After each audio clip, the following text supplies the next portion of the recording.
Yeah, in our kind of in our research, we found that the social contract was really fundamental in terms of the changes that were made to both economic policy and social policy from about 1997 onwards. That the foundation of it was the social contract that was established after the return to democracy in 1985, and which crystallized in the 1988 Constitution. That set in place a number of broad parameters for policy. Perhaps the most important one is the objective of social inclusion as the main objective of government policy, but also fiscal responsibility that came later. Also the interaction and the engagement between the federal government and the prefecturas and the states. So the Constitution set a number of parameters that we could easily describe as a social contract.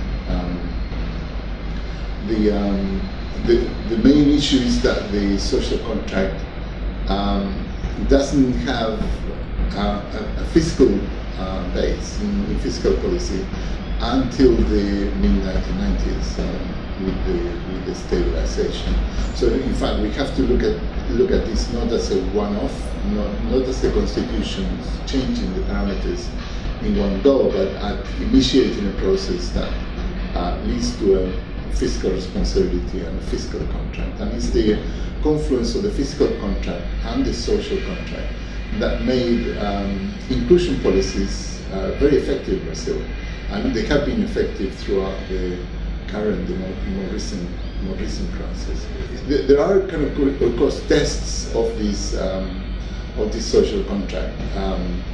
The demonstrations in June 2013, 2014, the impeachment of President Dilma Rousseff, the kind of difficulties in terms of getting through significant reforms in the political area.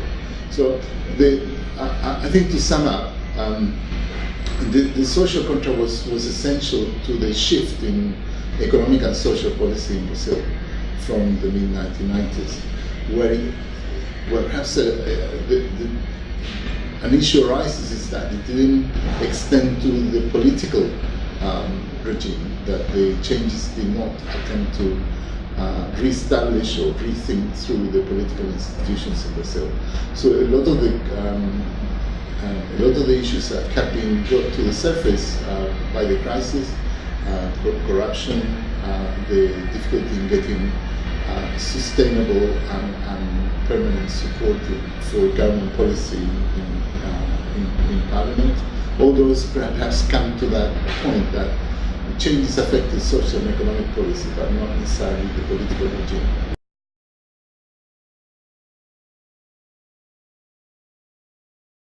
Yes, I mean, there is a discussion. For example, there is a discussion as to whether to have a new fiscal responsibility law, which has not been agreed, but there is a wide discussion about what will be the main features of a new fiscal responsibility law.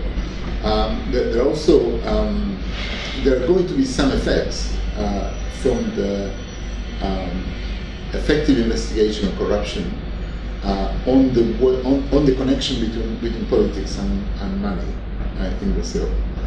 That is going to be also another issue that will lead to perhaps new and different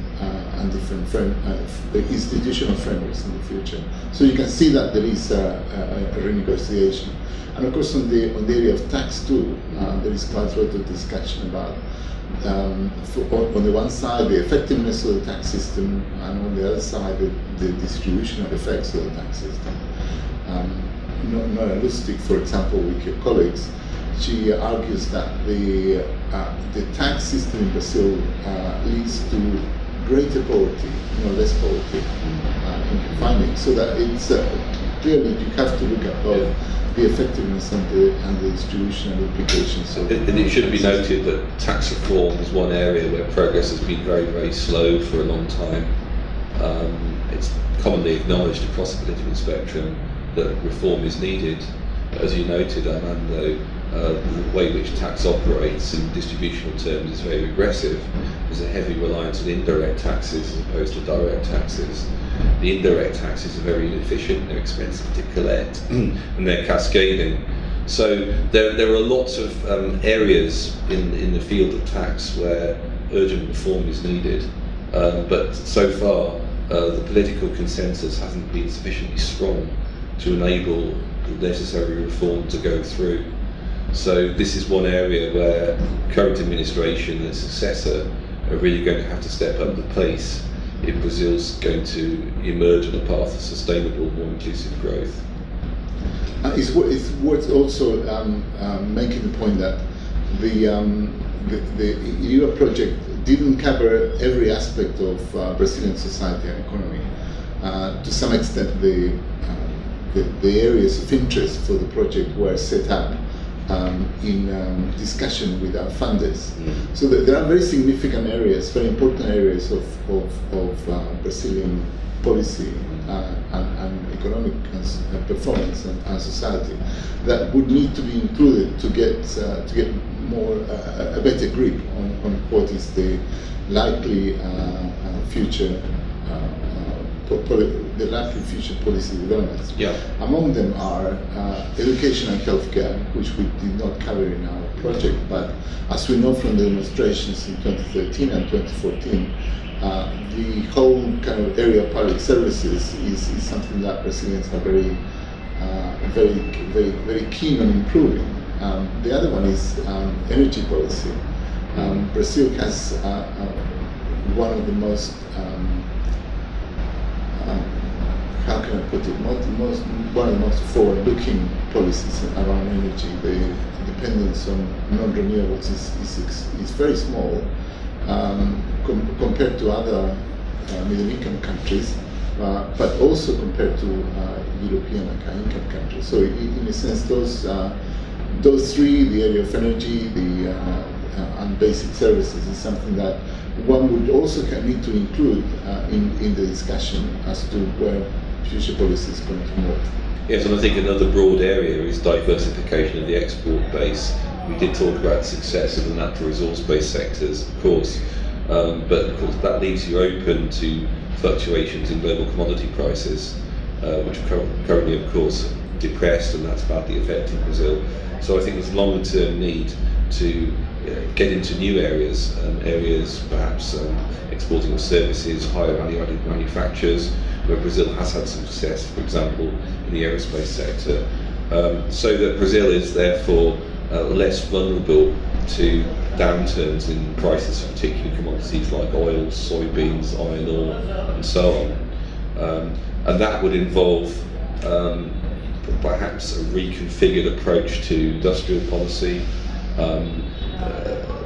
changes in the tax legislation to encourage more research and development, clearer definition of intellectual property rights, a better approach to reinvestment of earnings, a number of areas really relating to tax policy, but also to industrial policy, where attention is really needed in order to broaden Brazil's productive base. And this is all going to take a lot of time. It's going to take careful policy design. I think at the moment, given the fact that Brazil is emerging from what has been an extremely serious political and economic crisis, these are not at the top of the agenda, but I think they're going to have to move that way if Brazil is going to fully realise its potential in the future.